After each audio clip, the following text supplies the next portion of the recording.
So I'm going to share with you 3 different cues that you can use when you are teaching the concept of voicing or devoicing as well. I'm going to talk a little bit more about voicing, but just know that you can flip the pairs that we're talking about today if your child devoices. And these are available in the Voicing Minimal Pairs deck.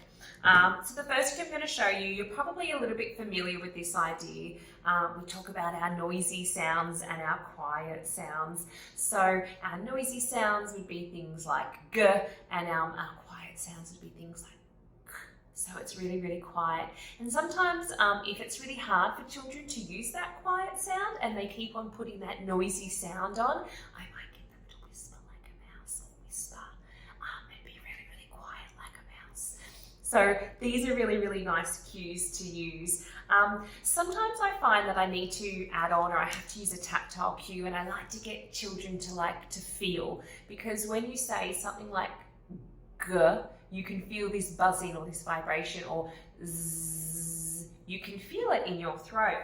So another pair of cues that we use here, we've got our no buzzing sounds and we've got our buzzing sounds. So I've written on the back the cues here, just in case you kind of get like a brain fog and you can't remember what you're supposed to say or how to explain these cues. You can look on the back, and your tactile cue here is to place your fingers on your throat and feel the vibration or the buzz of the sound.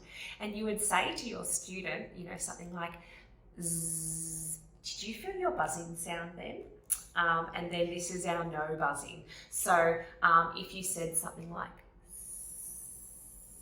well, you don't feel anything, there was no buzzing then, was it? So it's a really nice additional cue if you think that the feeling of the throat, that tactile cue, is really, really going to help as well. So I've got them.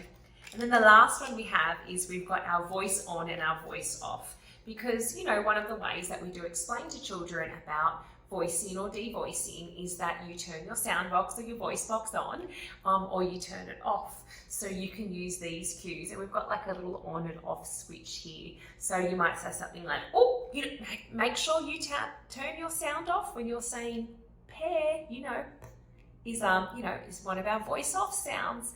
So it's another little way that you can use these cues.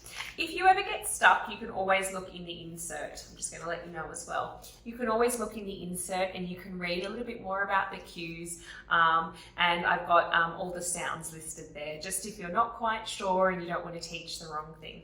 So again, those 3 cues can be found in the Voicing Minimal Pair decks.